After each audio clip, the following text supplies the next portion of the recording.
Shalom everyone, ఎలా ఉన్నారు? ఏదైనా ఒక కార్యం విషయంలో చాలా రోజుల నుంచి, సంవత్సరాల నుంచి ఇది జరగట్లేదు, ఇది ఆలస్యం అవుతుంది అని అనుకుంటూ ఉన్నారా? అయితే ఒక విషయం చెప్పనివ్వండి. దేవుని దృష్టిలో, దేవుని ప్రణాళికలో ఆలస్యం అన్నది లేనే లేదు. దేవుడు ఇప్పటి వరకు ఎవరి జీవితంలోనూ ఏ కార్యము ఆలస్యం చేసినట్లు లేదు. అదేంటి, అబ్రహాముకి 100 సంవత్సరాలు వచ్చాక కుమారుడు పుట్టాడు. ఆయన 30లో, 50లో, 70లో ఆయనకు ఆలస్యమైనట్లే కదా అని అనుకుంటూ ఉన్నారా? దేవుని ప్రణాళిక అబ్రహాముకి 100 సంవత్సరం వచ్చినప్పుడు కుమారుణ్ణి ఇవ్వడం. 100 సంవత్సరం రాగానే కుమారుణ్ణి ఇచ్చారు.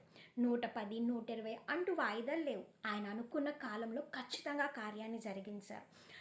ఆయన అనుకున్న ప్రణాళిక ప్రకారంగా కార్యం జరిగితే అది మనకు క్షేమము, శ్రేష్టము కూడా. మనము లోకపరమైన విధానాన్ని బట్టి కొన్నిసార్లు ఈ కార్యం ఇప్పుడే జరిగిపోతే బాగుండు, ఈ కార్యం ఆలస్యం అవుతుంది, నేను వెయిట్ చేయలేకపోతున్నాను అని అనుకోవడం సహజం. ఎందుకు అంటే మన జీవన విధానాన్ని బట్టి, మన పరిస్థితులను బట్టి కొన్నిసార్లు మనం దేవుని ప్రణాళికకు తగినట్లుగా ఆలోచించలేకపోవచ్చు. కానీ ఒకటి గుర్తుపెట్టుకోండి, మీ ఆలోచన కన్నా, నా ఉద్దేశం కన్నా ఆయన ప్రణాళిక గొప్పది, శ్రేష్టమైనది, మనకు బహుక్షేమమైనది. ఆయన ప్రణాళిక ప్రకారంగా కార్యాలు జరిగితే కొన్ని వేల సంవత్సరాల తర్వాత వచ్చిన వారు అబ్రహాం గురించి సాక్ష్యం ఇస్తూ ఉన్నారు. అబ్రహాము దేవుని నమ్మెను, అది అతనికి నీతిగా ఎంచబడెను. అబ్రహాముని నీతిమంతునిగా తీర్చింది ఈ కాలము.